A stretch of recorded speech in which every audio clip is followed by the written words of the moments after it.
Good morning everyone! For today's vlog, guys, igagala ko muna kayo at tayo'y mamamasyal sa kahabaan ng Dubai. Ating puntahan ang isa sa mga lugar dito sa Dubai na maraming Pinoy restaurant. Tara guys, baybayin muna natin ang Riga Dubai bago tayo makarating sa destinasyon. May kainitan nga lang habang naglalakad guys, pero worth it naman dahil sa ganda ng mga makikita mo sa kapaligiran.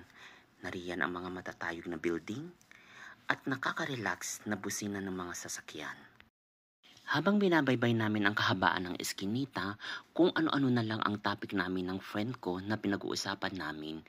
Pero syempre, hindi na namin ilalabas dito sa video na to. Hello nga pala dito sa dalawang lalaking sinusundan namin habang kami naglalakad. Sa totoo lang guys, sobrang tagaktak na ng pawis namin dito dahil sa kainitan at wala pa kaming dalang mga towels or anumang tissue na pamunas namin sa aming pawis at wala pa kaming dalang payong na pangsangga sa kainitan. Naubusan na kami ng topic dahil gawa nga ng may kalayuan itong aming pupuntahan.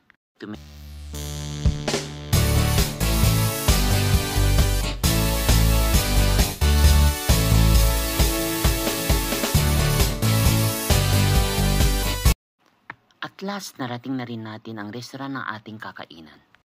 Ito ay isang hotpot at grilled restaurant na napakasarap dito sa Dubai. Isa siyang Korean restaurant guys, mixed with Filipino food inside. Hindi na ako nakapag-video masyado, gawa ng gutom na rin ako guys.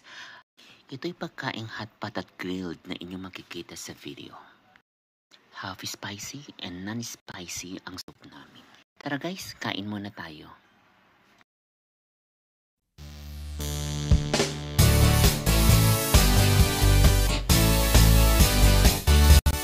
Dahil sa kabusugan, nagaya naman itong friend ko magpalamig muna sa mall.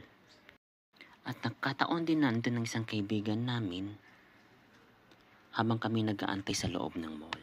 Nagkwentuhan habang nagkakape. Oops, Starbucks, paminsan-minsan lang naman dahil mahal at salamat kay Miss Lovely ang aming sponsor. Since lumalalim na ang gabi, nagpa siya na kaming tatlong umuwi. Makikita mo sa video na ito na napakadaming mga tao pa rin sa labas at super busy pa rin ang daan. Walang humpay na paglalakad ng mga tao. Kahit hating gabi na, mainit at malinsangan pa rin ang panahon.